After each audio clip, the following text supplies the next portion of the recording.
Welcome to Fire Team Chat, IGN's Destiny podcast. I am Jose Otero, an associate editor here. I'm joined by Alfredo Diaz. Hello, Guardians. And I'm also joined by Destin Laguirre. Hello, everybody. So let's begin with what was the coolest thing that happened to you this week in Destiny. Destin, why don't you go first? Okay, so something that happened to me that was really cool is I finally got to run the hard raid, and my Warlock finally got the chest piece he needs to hit 32. After running it every week since launch. I actually missed 1 week because I was at PAX South, and it launched in the middle of the week. Anyway, I got the chest piece. I still have to run it with my Titan. If he gets arms or a helm, then I'm set. Nice. So, very nice. Yeah. Awesome. Okay. What do you got, Alfredo? Sorry. Alfredo's excited. No, he's I got building the the burps. tension. I got the or burps. that. All this water. I ran the raid 3 times on hard with my fire team, and before we started the first raid, I kept saying that watch no one get the crux, watch no one get that drop, and then they really hated me because they were like, Alfredo, you're jinxing us all, like we're screwed. Yeah. And then on my third hard raid for the week, I got the Abyss-defying AR, which I needed. Okay. Then I got the helmet, which is the unyielding. So that's for the hunter. Got that. And I got the crux. What? Yeah. RNGesus finds a way. He does. Or she does. One of my fire team members was so mad. Okay. And he just shut his Xbox off right away. Oh, really? Yeah, jump back on Smite. And then I mean, we had a whole bunch of people watching. And then I told everyone in Twitch chat to throw some the salt emote. And we just saw that flooding the chat just to make it even worse. Very nice. So that was fun. Also, though, I got the No Land Beyond. That is the 5th or 6th No Land Beyond my fire team has gotten in the past 2 weeks. What? Yeah, between all of us. Okay. Interesting. Best sniper in the game. Yeah. To dismantle. Yeah.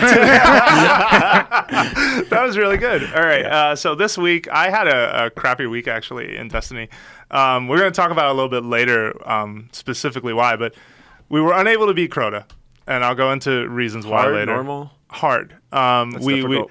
It's a pain. But there were some other circumstances involved, which I'm saving for later. So I stopped playing Destiny for most of the week. I actually did not pick up the game again until last night because I was like, man, I'm on a Destiny podcast. I need to probably play Destiny this week. And so I saw some friends playing Vault of Glass. I decided to join them. And we take down Atheon. It was a couple of first timers there. It was just Vault of Glass normal. And guess what drops? What? Hawkmoon. You son of a... The entire room turned on me the second I said, holy cow, I got Hawkmoon. I want that gun. Yeah.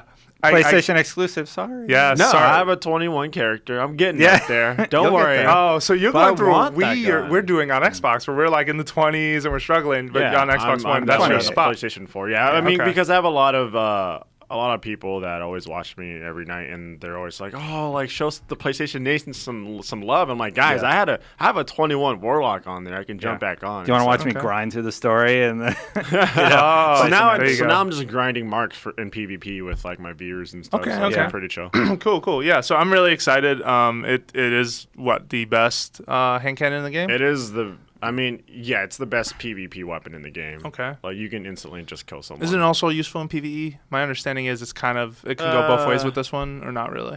I mean, I've only seen it used in PvP from fellow streamers. Okay.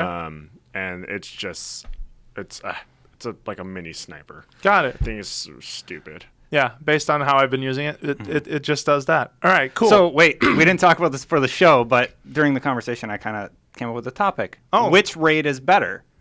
Oh. Vault of Glass or Crota's End? So you're talking about experience, not drops. So let's make Not sure drops, we establish the not drops, criteria. nothing like here. that. Just which do you find you enjoy more as an experience? So I enjoy Crota more just because it's something you can jump in. It's like a race to the finish. I can't deal with the oracles of Vault of Glass anymore. My patience is not there. Although I do believe that the Vault of Glass is a more intricate raid.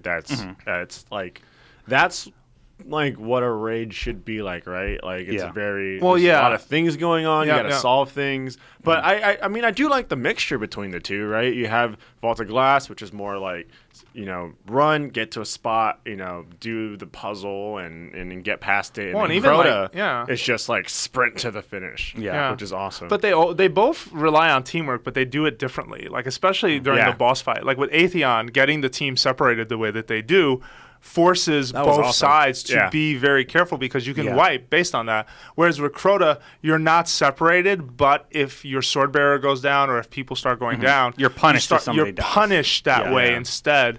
Whereas it'll lead to a wipe, but it's not an automatic wipe. Like whoever's inside the time gate, if they're not shooting orbs correctly, it's a wipe. Like there's just no chance, right? Yeah, I do believe Vault of Glass has better mechanics, but I do like just having to sprint through the raid, which is Crota. I have it. It's just so hard for me to choose. Which one do you think? Personally, for me, hands down, Vault of Glass is the better overall experience. You have that intro where you need like 3 groups of 2 or maybe one guy up top and the extra helping one of the sides.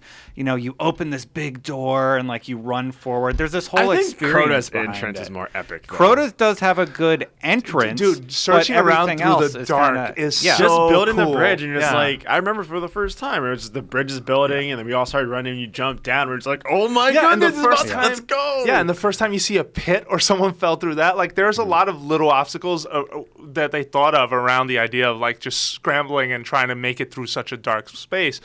I think the Abyss and the bridge are the 2 best parts of Crota.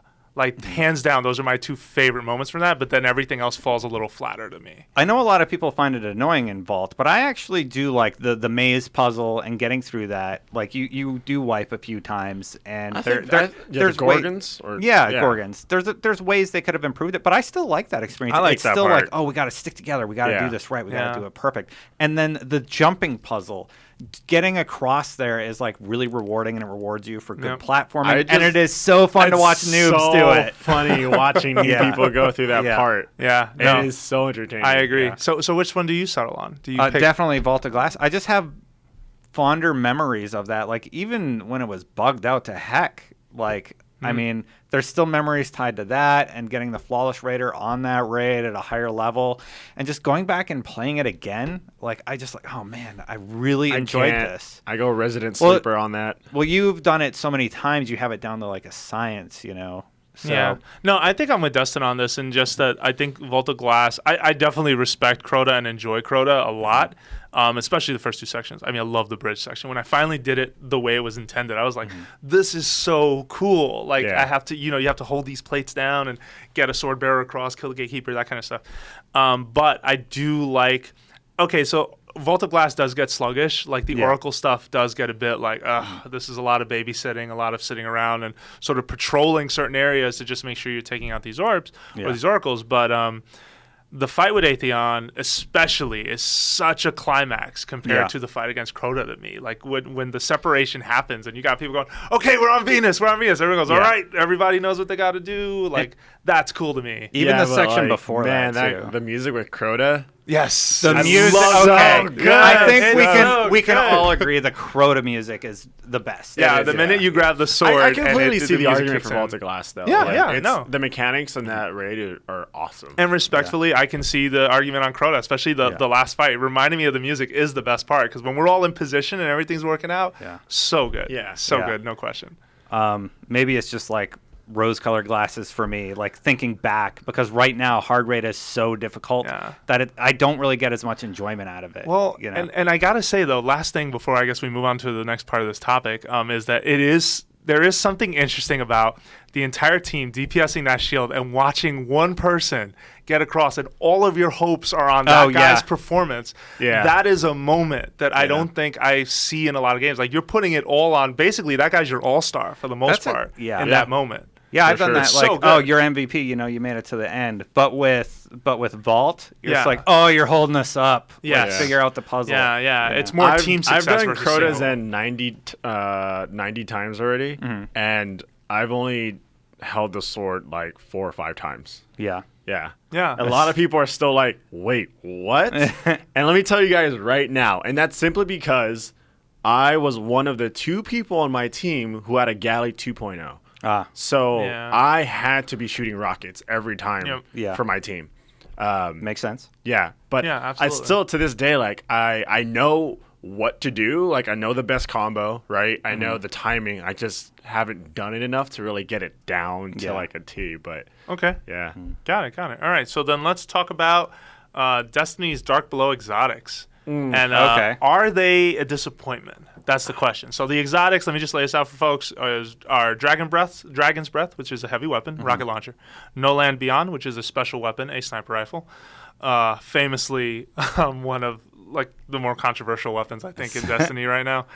Necrochasm, which is finally a thing with Crota hard mode. Someone got a crux in this room, and he's feeling pretty good about it. And lastly, there's crux. the... We'll talk about the weapon. Okay. And then there's the Fourth Horseman, which is a PS4 exclusive exotic that is a shotgun. It's on PS3 too. So I can't speak of the Fourth Horseman, but No Land Beyond. I mean, I own these weapons simply because I like to collect exotics. So a lot of people are like, should I buy like Dragon's Breath right now? Like currently at this moment of the recordings, there's up there with Dragon's Breath. A lot of people are like, should I buy it? I'm like, oh, well, you know, if you want to collect it, or even if you think you might, because I never thought I would collect exotics. Now I'm collecting all of them, right? So I missed out on like Red Death. But anyways, like, yeah, so No Land Beyond is horrible. It is absolutely awful. It is probably the worst. But explain what makes it awful for folks. Like, is it just a single shot fire reload? rate, super low fire rate, horrible scope, low damage rate, replaces a but primary. It's a primary. It replaces your primary, your main damage dealer. Yeah, but I mean, I don't know. It's like that's a problem. You're not advocating for it. I know. It's horrible in PvE. We only use it in PvP when we just want to mess with the other team. Yeah, like it's just an all-around just terrible. Did you ever see that video on Reddit that was like No Land Beyond is the best weapon in the game? And it was like professional sniper on a close course and just taking people out. It's hilarious. You have to see it. But so then there's that, and Dragon's Breath it's not a bad weapon. But so sorry to interrupt you, but what outranks it? Gjallarhorn, Hunger of Crota. We were talking about this earlier today. Yeah. I would even still take Heathen's Vengeance. Heathen's Vengeance, whatever. Yeah. One-way ticket, maybe, because it has tracking. Yeah. So I mean, and that none of those, like some of those aren't that great.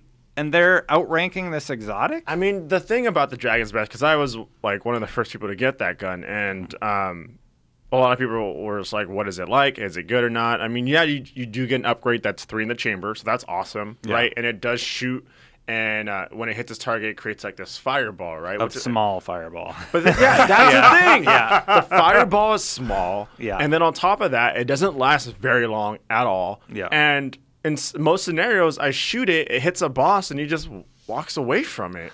But because they're programmed to do that. Yeah, like not sit there. Just to put some context, though, it's not that you're advocating that it needs to be better than Gjallarhorn. You're not saying that. No. You're saying though that there's no situation that I'm going to take the Dragon's Breath over the Gjallarhorn. Okay, there just isn't. And the argument I can go a step further. There's no situation where I'll take the Dragon's Breath. There's too many other options out there that are better. And some of them are legendary. I'll take take Hunger or Crota. You know what I mean? I mean, even if you compare it against like a legendary, right? The Gjallarhorn, it's like you can't really compare other rocket launchers to the Gjallarhorn. It's the best weapon in the game. The Wolfpack rounds put it over the top. Yeah. But I mean, it's a disappointment. You know, I mean, it looks cool when you have it on your back. There's like smoke that comes out. Like, the whole concept of the weapon is really awesome, but I feel like it needs a slight buff to kind of make it worthwhile. Yeah. Yeah. Tracking. Give it tracking and have the bombs cluster or something. So like, I mean, that'd be kind of neat. Just do somthing different. Yeah. Make the explosion a little larger and. Yeah, there's things they could do to make it better. Okay. Necrochasm. Oh, the neck. I'm sorry. I'm sorry. But that gun pisses me off. Okay. It pisses me the hell off. So what do we get with Atheon? So we got the Vex. And the Vex was awesome. And yes, it was overpowered and rightfully so, right? It's still awesome though, even though it's been nerfed. You got nerfed and and then it got a slight buff because they nerfed it too hard because it was flooded with, all over. Everyone had it because of the exploits. But like the Necro is the new hard raid exotic weapon, right? Should be amazing, should be awesome. You go through multiple steps in order to build up to actually getting this gun, right? Yeah. You have to get the husk of the pit, Yep. and then you eventually do all these things, and then you can plug in the crux, right? Well, and we have admired that process on this show. It's an We've awesome said this process. is a good idea. It's cool. Yeah. It's an awesome it's an awesome process. It does take a while. Got the crux, plugged it in, and that gun is absolute trash. Yeah. It is horrible. Okay, so let's some context. What makes it trash? Just low damage? Well, first of all, I already yeah. thought to myself, like, okay, max fire rate for any AR so far has been really bad. Mm-hmm. I mean, the Dr. Nope, for example, right? Like, max AR Dr. is Nope really as in bad. nope, don't use this. And, like, so max fire rate, and then it has, like, virtually no impact at all.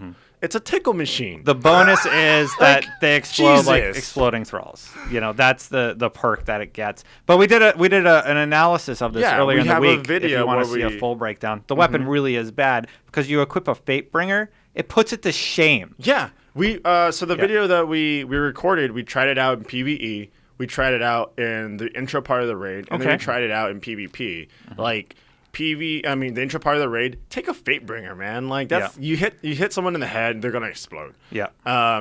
Then God, PvP, it's just horrible. No, you would never equip that. It doesn't DPS fast enough, right? And then maybe in PvE, if you just want to, for Troll? I don't know. If you just want to have fun with it, I don't know. Yeah. But like that gun is absolute trash, and it pisses me off. So- Sorry, everyone watching. It's just it sucks because like that is supposed to be something that all the Guardians are, you know what I mean? They're rating for, they're hoping for. Like that is like the new It was the hype. exotic. There was get hype so behind hype, what right? is it? And then Yeah. it's absolute garbage. Okay. All I can say about Fourth Horseman, moving on to the shotgun, this is the PlayStation exclusive, is it looks nice.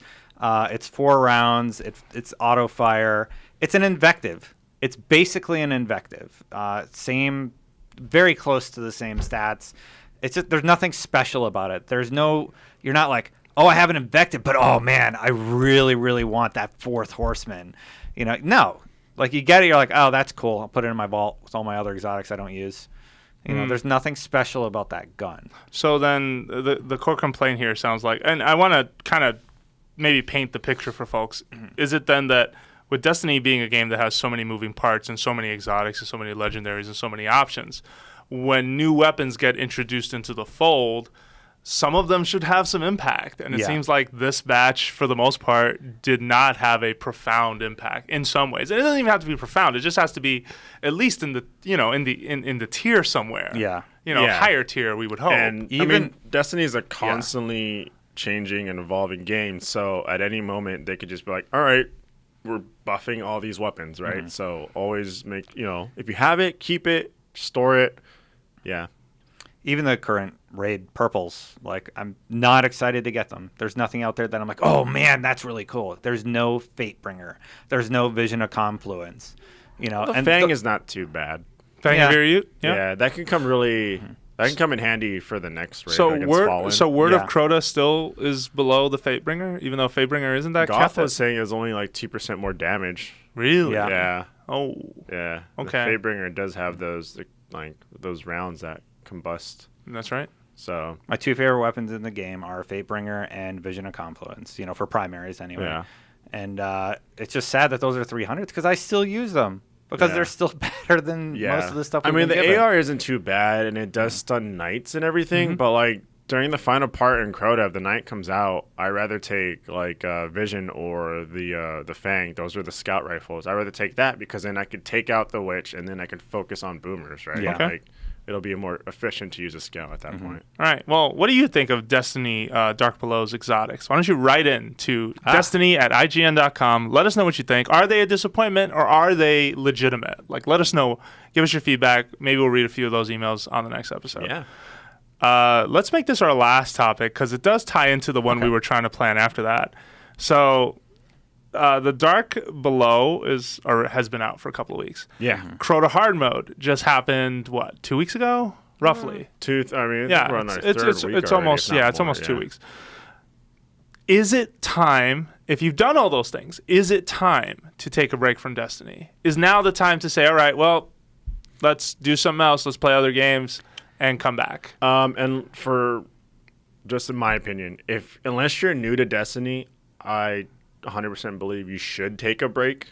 Maybe come back daily for a quick bounty or two, but like you should take a break. You'll burn yourself out. Like, yeah. Here's another advantage to taking a break. It's going to make March all that more rewarding. You know, there's going to be more left for you to do. Like, I have 2 32s now. There's one other guy that can be 32. Maybe I'll run the raid a little bit more, but there's not a lot of desire to go back. I'm going to be playing very casually now until March. Yeah, and with March, you mean that's when we believe House of Wolves will happen, and we don't know if there'll be another Queen's Bounty between now and then, but if that were to show up, that would be another good reason to come back. I mean, maybe come back for an event, right? Like Iron Banner. But there's nothing I need from those events, though. I mean, they had some gloves in Iron Banner. Am I going to invest a week worth of time to get a pair of gloves that I can get as a drop in a raid that I haven't played yet? You know? That's fair. I just feel like there are other games out there to play right now. You know, take advantage of that. That way you don't get so burnt out in Destiny. Like, I stream Destiny every single night pretty much since the game came out. So I've lasted pretty long, but like I'm officially like burnt out. And and I mean, like, I will return. Yeah. That I know for sure. But right now, I'm just like, especially like I'm hooked on other games like Smite. So I'm just like, I just want to Dying Light. I just want to stream something else. Sure. So we're not saying we're giving up the podcast, by the way. No. This is not we're still doing the podcast. So we're just feeling a little. Destiny. It's just like I've done everything 6 hours every night for like months on end. Like I need to, just take a step back a little bit. So I decided to take a break this week, and I mentioned it at the top of the show, but it was mostly out of frustration. So we, last week or whenever Crota hard mode showed up, we took some time, but then we put together a group, we jumped in. Now, for full context, I was the only 31 in that group. The entire group was comprised of 32s. Okay. My fire team knew going in, they were like, "No, we still want you here. It's totally fine." It's 31's not that bad. Yeah, only 131 in the group. That's not that bad. And to be fair, especially during the Crota encounter, I was not dying on a regular basis. Like, I would say I would die like 2% of the time. 31 over here. Yeah. This guy. Legit. So it wasn't that... the frustration had nothing to do with the amount of times, like especially in the Abyss, I was the squishiest guy in the room, by the way. It was just absolutely awful. But whatever, let's move past that. In the final fight with Crota, the number of glitches in the raid were driving us up a wall. I'm talking about like more than any other time I've ever run Crota's End. Knights just running through into the summoning chamber before the barriers come down. We call those YOLO Knights, by the way, because they just straight up run in. They're like YOLO, and they chop. I don't think that's not a glitch, though. Through the barrier? Coming through the glass? Through the barrier, no. I mean, the barriers are still up. The witches do in the previous segment. I mean, that's how you pull them out, right? They come through that. So enemies can't go. But you're trapped in a small room with that thing. Like, that's not not cool. It's true. I don't think, like... Okay, game-wise, they should have made it like that. Okay, so that was happening on a regular basis. We had a time where we DPS Crota's shield, and he was starting the animation to take a knee. I've seen this A few seconds into that animation, he decided to stand straight up, chop the sword bearer, and then take a knee. Yeah. Okay. That one's very when he's enraged, he gets up and chops. Yeah, and it wasn't enraged. Okay. This was still early in that portion. Yeah. We had a boomer from the 2 towers. So, the current ogre strategy on Crota's End is to run over where the ogre spawns, essentially. One of the strategies. Yeah. Hang out over the door like you would with Ir Yût, where you'd you'd hop up to the ledge above the door frame. Yeah. And you just kill the first ogre as it comes out, either on the right or on the left. We usually pick the right side. We got that right. A boomer shot through the floor and killed one of my fire teammates. What my friend heck? Scott said that they were in that same area, and then it just rained boomers on them. I understand that synchronizing all of the events that are happening in the raid with 6 different places in the world, because most of my friends are in Seattle. There's a couple of us spread out. We have a couple of friends even on the East Coast. We're all participating in the same raid. I get that networking is hard, but the number of glitches in Crota hard mode that we encountered. You're forgetting the biggest one. Which one? Yeah. It's when, and this kills our speedruns all the time, the sword just disappears. Oh, yes, that happened to us too. That happens to everybody often. Wow. Yeah. We'll be on like sub 15-minute run, and then the sword just disappeared. And we're like, well, there that And goes. like you do the whole pickup animation, and it's just like, okay, pick it up. Yeah. Nope, It's just nothing not happens. Sorry, there. guys. So that's disappointing. I will admit that we could do better in terms of gear to, restore health. I think that's an area that our team definitely needs improvement Suros, in. Red Death, if you're exactly. a hunter, there's yeah, the helmet. like I will admit that there were even times where we were in the middle of teamwork, and mistakes happen. That's part of team building. That's part of teamwork. But by Monday night at midnight, like all of us said, I'm taking a break from this because this is absolutely brutal. And this, I don't want to see the argument as we weren't ready, because the number of glitches we saw and with the amount of frequency, it was frustrating to the point where when we got it right, the we Crota failed. encounter itself is hard, right? Yeah. And even if you want to get it down efficiently, you have to still be, really in sync with your fire team. You toss random glitches into that, like, a handful of them that could happen at any moment. Yeah. Here and just lastly, sorry to wrap some of this, there's still glitches in Vault of Glass. You can still get the portal glitch. Like, I just feel like the raid right now, which is the best part. The best part of the game that we love to talk about all the time, for the most part, is the raid. And we've said great things about it on the show. But it can be really frustrating when things don't go right because of cheese. Cheese works both ways. Why do you think people want to cheese? When things like this happen, of course they're going to find ways to cheese. And I think it's something that they should address immediately, right? Because then you have the people who are the tryhards, right? They're just going to keep trying no matter what. They're like, oh, this happens. But then you have people who casually just raid once a week, right? And they have a hard time finding a fire team in the first place. And then they run into all these issues. The craziest glitch I saw on Crota's end was I came into this game, just somebody on my friends list, and I hopped in, and everybody died, so it was a wipe. Everybody restarts, and the crystal was not there. I don't think we could replicate this, but the crystal was not there at all.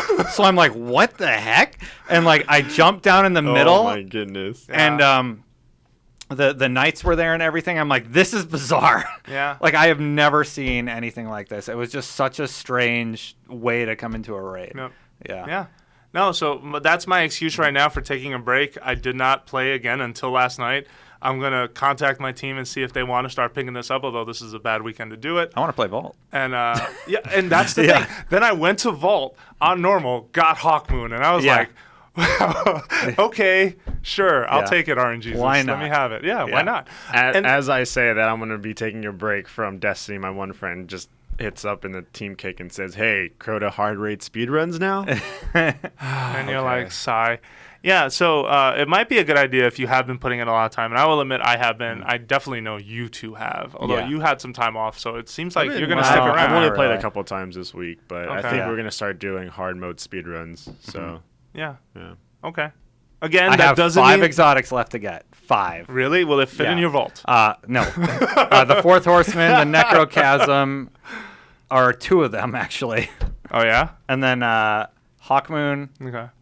Mida Multi-Tool. I can't remember the other one. I don't really want them. Oh, Suros. I never got Suros. I Or want Monte Suros. Carlo, actually. So there's 6. Oh, dude, I'm getting Monte Carlos all the time. Just roll with me. I've gotten like 4 Monte Carlos. Yeah. Yeah, as exotic drops. Well, I don't really want any of those, though. Okay. So. Well, I kind of want Suros now for the health regen, but... Yeah. Suros is nice. It's still an efficient gun. Yeah, don't to use in buy the PvP. wrong thing. Yeah. When he sells it next time. When he does, we did a Zerg video way back, and he I'm over that, by the way. bought the wrong thing. And then never got a Suros ever since. No, Really? I never got it as a drop. No, never. He was like, all right, guys, I'm going to, we're doing the Zerg video. He's like, oh, I'm going to buy my Suros. Oh, no. And he bought like... the worst hunter chess piece of the time. Yeah, like the raspberry... No. I got Hunter. Chess of Alpha Lupi, which turned out to be okay. No, that's Okay. a good chess piece. But at the time, it wasn't. he bought that Cool, instead cool. of the Suros. All right. Well, there you have it. Another episode of Fire Team Chat. And let me tell you, this last topic does not mean we're going away. No. We actually have a really cool guest for next week that we're not going to say who. Yep. Hopefully we have that a lot of goes cool through. guests lined up, and we can't thank you guys enough for all the support that you guys give us. Yeah. With this podcast, like Absolutely. number 1 on iTunes still currently, right? Yeah. No, we've been getting a lot of good feedback. Folks have been emailing, sending in sort of their stories and their experience, and they seem to be genuinely excited about having a show that's discussing some of this stuff. Yeah. And just a reminder for folks, even when we kind of bring up the complaints and the issues and the things that bug us about the game. We still love this game. Yeah, we're still here for the most part until at least one of us finally rages and leaves. Well, Destin's like raged and left a couple of times. Oh yeah, sometimes I just need a few days to not play, you know, and then you come back and you're like, all right, it's like that with any I'll game, do some right? raids. Yeah, so I'm looking forward to reuniting with my squad though, and seeing if we can do it again. Hopefully, if those guys are listening, we'll be doing that real soon. Please, in case I haven't texted you. Well, good luck. All right. Well, thank you for listening to Fireteam Chat. We are a weekly podcast experiment in IGN, and I say that because for now we are. We're weekly, and we're not an experiment anymore. Yeah. Okay. But and we thank you for all of your support. You can support the show in a couple of ways. You can write in some topics or suggestions, or even answer the question like, "Hey, how about those Dark Below exotics? What did you think?" Write into destiny@ign.com. Let us know what you think. Also, send us feedback. Let us know basically what you want to see. Yes, we are a half-hour show. We have heard the voices who wanted an hour. To be continued. Let's see what happens in the future. For right now, we are very, very excited with the positive reception, but it's not quite enough to push for the hour yet. So just keep listening, keep supporting. Maybe that time will come. Yeah. Cool. So you can find Destin Legary on Twitter at Destin Legary, DestinLegary. Ooh. You can find Alfredo at The Alfredo Plays. And you guys also stream on Twitch. Where do they find you there if they want to watch that? Same thing. Twitch.tv/Destin Legary. Twitch.tv/Alfredo Plays. And you can find only on Twitter and nowhere else. There you go. That's right. Jose_Otero. Thank you very much for listening, Guardians. And we'll be back next week with more Fireteam Chat. Bye, guys. Damn Necro.